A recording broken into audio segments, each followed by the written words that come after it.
ರೈತ ಅರಣ್ಯದಿಂದ ಹೊರಕ್ಕೆ ಅಂದರೆ ಕೃಷಿ ಭೂಮಿಯಲ್ಲಿ ಮರ ಬೆಳೆಸ್ತಾನೆ. ಆದರೆ ನಮ್ಮ ಇಲಾಖೆ ತಾನೂ ಮಾಡಿಲ್ಲ, ಮಾಡುವ ರೈತನಿಗೂ ಪ್ರೋತ್ಸಾಹ ಕೊಟ್ಟಿಲ್ಲ, ಏನು ಮಾಡೋಕ್ಕೆ ಹೊರಟಿದ್ದೀವಿ ಅನ್ನೋ ಆತ್ಮವಿಮರ್ಶೆ ಕೂಡ ಮಾಡಿಲ್ಲ. ಗಾರ್ಡ್ ಫಾರೆಸ್ಟ್ಗಳಿಗೆ ತರಬೇತಿ ಕೊಡುವಾಗ ಒಂದು 10ರಿಂದ 15 ಸಸ್ಯಗಳ ಬಗ್ಗೆ ಪಾಠ ಇರುತ್ತೆ ಅಲ್ಲಿ. ಅವರು ಅರಣ್ಯ ಕಾಯೋಕೆ ಹೊರಡ್ತಾರಲ್ಲ ಪಶ್ಚಿಮ ಘಟ್ಟದ್ದು, ಅಲ್ಲಿ ಸಾವಿರಾರು ಜಾತಿ ಸಸ್ಯಗಳಿರ್ತವೆ. ಯಾವುದ ಅಮೂಲ್ಯ ಏನು ಅನುಭವದಿಂದ ಪಾಠ ಕಲಿಬೇಕು. ಕೆಲವರು ಕಲಿತಾರೆ, ಕೆಲವರು ಕಲಿಯೋದಿಲ್ಲ. ಹಾಗಾಗಿ ಇವತ್ತಿನ ಪರಿಸ್ಥಿತಿ ಹೇಗಿದೆ ಅಂದರೆ ನರ್ಸರಿಗಳಲ್ಲೂ ಕೂಡ ಹಳೆಯ ವಾಚ್ಮ್ಯಾನ್ಗಳು ಸಸಿ ಬೆಳೆಸುವಂಥವ್ರು ಅವರು ನಿವೃತ್ತರಾಗಿದ್ದಾರೆ ಕರ್ನಾಟಕದಲ್ಲಿ. ಹೊಸಬರಿಗೆ ತರಬೇತಿ ಕೊಟ್ಟು ಅದನ್ನು ಬೆಳೆಸುವ ಕೆಲಸಗಳಾಗಬೇಕು. ನಮ್ಮ ಫೋಕಸ್ ಏನಿದೆ ಗೊತ್ತಿಲ್ಲ. ನಾವು ಸಸಿ ಬೆಳೆಸಿ ಯಾವುದು ಬೀಜ ಇದೆಯೋ ಸಸಿ ಬೆಳೆಸ್ತೀವಿ, ಆ ಬೀಜದಿಂದ ಸಸಿ ಬೆಳೆಸ್ತೀವಿ. ನಮ್ಮ ಪ್ರಶ್ನೆ ಬೀಜ ಇದ್ದ ಸಸಿ ಇದರಿಂದ ಸಸಿ ಮಾಡೋದಲ್ಲ.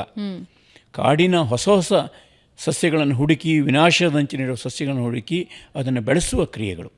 ಈ ದಿಶೆಯಲ್ಲಿ ಕೆಲವು ವಲಯ ಅರಣ್ಯಾಧಿಕಾರಿಗಳು, ಕೆಲವು ನರ್ಸರಿಗಳು ಅತ್ಯುತ್ತಮ ಕೆಲಸ ಮಾಡ್ತಾ ಇದ್ದಾವೆ. ನಮ್ಮ ಪ್ರಶ್ನೆ ಇಲಾಖೆಯಲ್ಲೇ ಮಾದರಿ ಇದೆ, ಅದನ್ನು ಉಳಿದ ಕಡೆ ವಿಸ್ತರಿಸುವ ಕೆಲಸ ಇಲ್ಲ. ಈ ಹಿನ್ನೆಲೆಯಲ್ಲಿ ನಮ್ಮ ಮಾಡ್ತಾ ಹೋದರೆ ನಮ್ಮ ಪರಿಸರದಲ್ಲಿ ಒಂದಿಷ್ಟು ಬದಲಾವಣೆ ತರೋದಕ್ಕೆ ಸಾಧ್ಯ ಇದೆ.